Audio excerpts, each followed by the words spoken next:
ఇక కేటీఆర్ కి అయితే మంత్రి పొంగులేటి శ్రీనివాసరెడ్డి, మంత్రి పొన్నం ప్రభాకర్ గౌడ్ అయితే గట్టి కౌంటర్ ఇచ్చినట్టయితే తెలుస్తుంది. ఏందనైతే ఒకసారి చూద్దాం. కేటీఆర్ మాటలు జాగ్రత్త.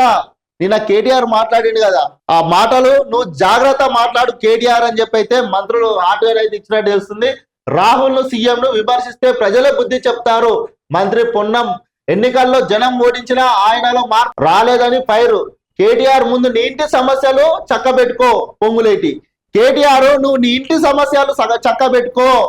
ఆ చక్కబెట్టుకున్న తర్వాత మాట్లాడు. రాహుల్ రేవంత్ ను విమర్శించే స్థాయి నీది కాదని చెప్పి అయితే మంత్రులు గట్టిగానే తరుచుకురు. కేటీఆర్ కు మతి తప్పింది. ఆది శ్రీనివాస్ అధికారం పోయినా అహంకారం తగ్గలే. ఎమ్మెల్సీ బల్మురి వెంకట్ ఇక అయిపోయిందా. అధికారం కోల్పోయినా కానీ నీకు అహంకారం తగ్గలేదని చెప్పి వీళ్ళు అంటారు. గిట్టనే ఉంటది.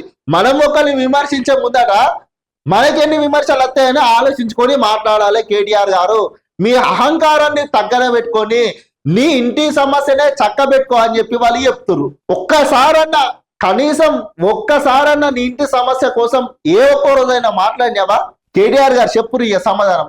ఏం చెప్తారో మీరే చెప్పురు. ఇక తెలంగాణ ప్రజలందరికీ మీరు చెప్పురు. ఇక మీ ఇంటి సమస్య కోసం మీరు బయటకు వచ్చి చెప్పుర్రి. ఒకరిని విమర్శించే ముందు మనం ఆలోచించుకొని మాట్లాడాలి. కేటీఆర్ గారు ఫస్ట్ నీ పార్టీ మనుగడ లేకుండా పోతుంది.